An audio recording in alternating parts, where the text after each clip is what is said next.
வணக்கங்க. இன்றைக்கி புடலங்காய் வச்சு இருமல் மருந்து தான் செய்ய போகிறோம். இங்கே பாருங்கள், இந்த புடலங்காய் வந்து ஒரு 100 கிராம் அளவு எடுத்துக்கோங்க. இதில் வந்து அந்த விதைகளை எடுத்துட்டு கழுவி சுத்தம் பண்ணி இதை பொடி பொடியாக கட் பண்ணி மிக்ஸி ஜாரில் சேர்த்துக்குங்க. அதில் வந்து ஒரு அரை எலுமிச்சை பழம் தோல் விதையோட அந்த அரை எலுமிச்சை பழம் அப்படியே கட் பண்ணி நீங்கள் அதில் வந்து மிக்ஸி ஜாரில் சேர்த்துக்கலாம். மிக்ஸி ஜாரில் சேர்த்துட்ட உடனே அதை வந்து நீங்கள் ஒரு குறப்பாக நீங்கள் அரைச்சிக்கலாம். தண்ணி விடக்கூடாது.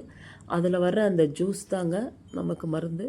நீங்கள் ஒரு நல்ல ஒரு காட்டன் துணியை வச்சு நீங்கள் அழகாக நீங்கள் வடிகட்டி எடுத்துக்கலாம்.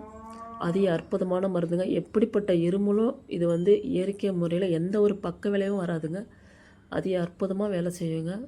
ஏன்னா இந்த மழைக்காலத்தில் நமக்கு இருமல் வரும், தொடர் இருமல் வரும், சளியால். இப்போ எனக்கே மூக்கடைப்பு கொஞ்சம் இப்போ தான் ரிலீஃப் ஆச்சு. இதை குடித்ததுக்கப்புறம் தொண்டை பேசவே முடியல என்னால்.